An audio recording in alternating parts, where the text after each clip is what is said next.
Now, from the Kingdom of Nye, more Coast to Coast AM with Art Bell.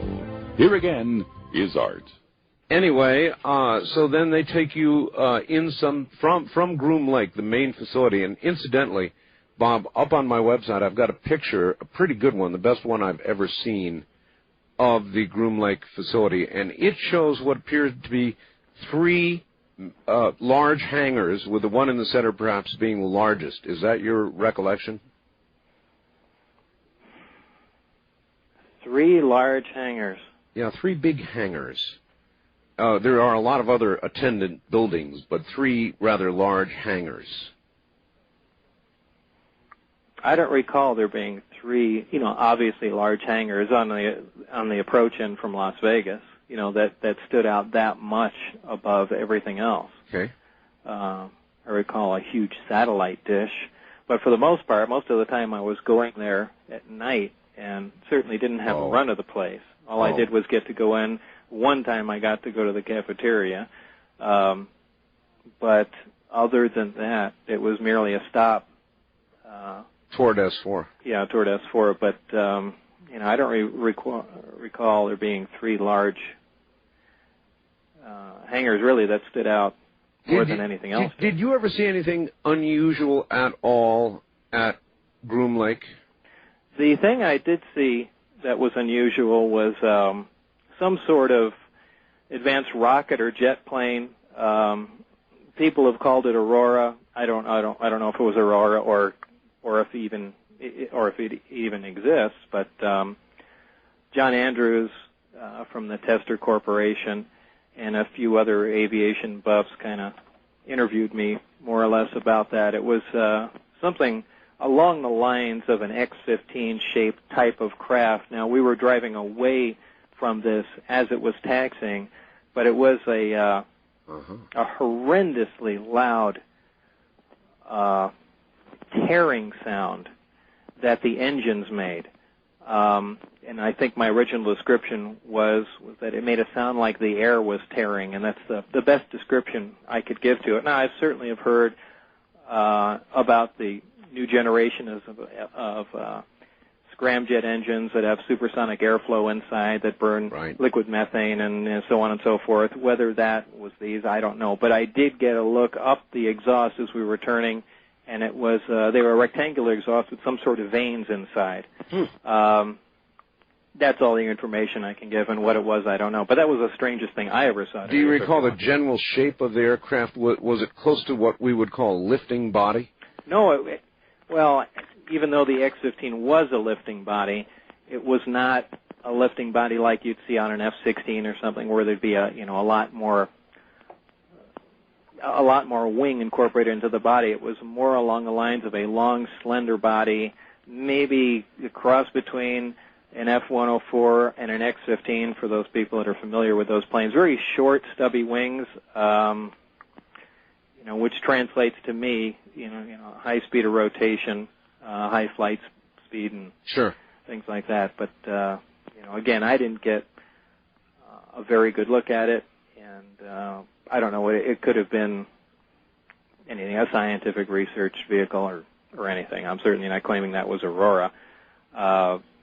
But sometime later, some of those people were down in Rachel, and they heard and recorded a sound that they interpreted as the sky tearing and played it back to me, and it was, in fact, the identical sound. So a couple of years later, it was still operational, whatever that thing was. But that was the only unusual thing I ever saw there. All right, so you landed, and they generally then, you would, I guess, get off on the tarmac there and get right on a bus?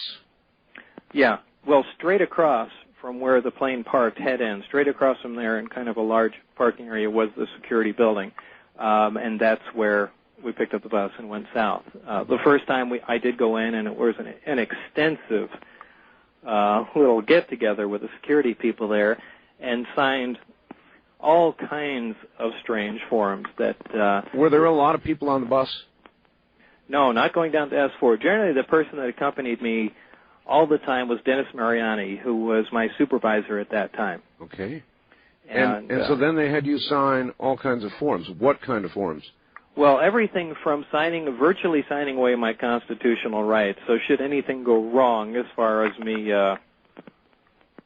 spilling my guts, spilling your guts, yep, they would, essentially be judge, jury, and executioner. As far as the authorization to attain the clearance there, that was an order that was signed by President Reagan, which I saw on the desk.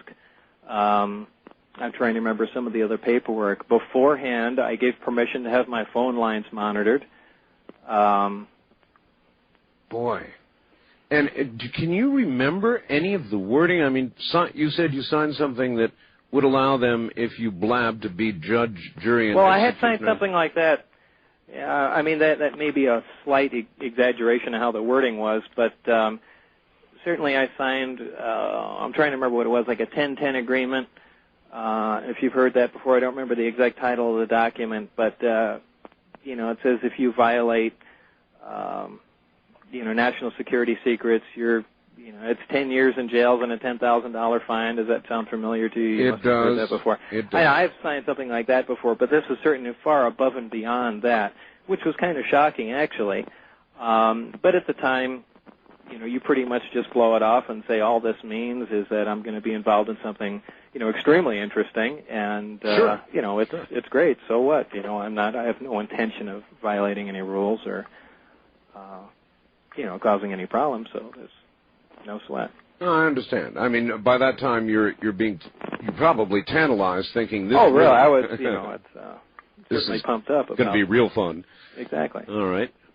So you sign all the forms, including one to tap your phone, huh? Right. They did. That was again before I went down there. That was down at EG&G, and I gave them permission to do that. But that was only for a limited amount of time. I don't recall how long that was for. And Bob, to me, that's kind of a silly thing to do in the first place, because if you're going to monitor my phone, why tell me?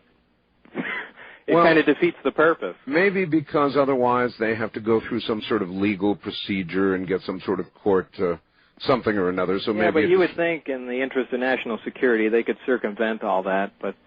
well, they probably do, actually. Who knows?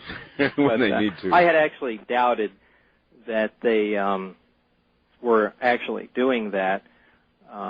Once in a while everyone hears little clicks and pops and buzzes on their phone, and, I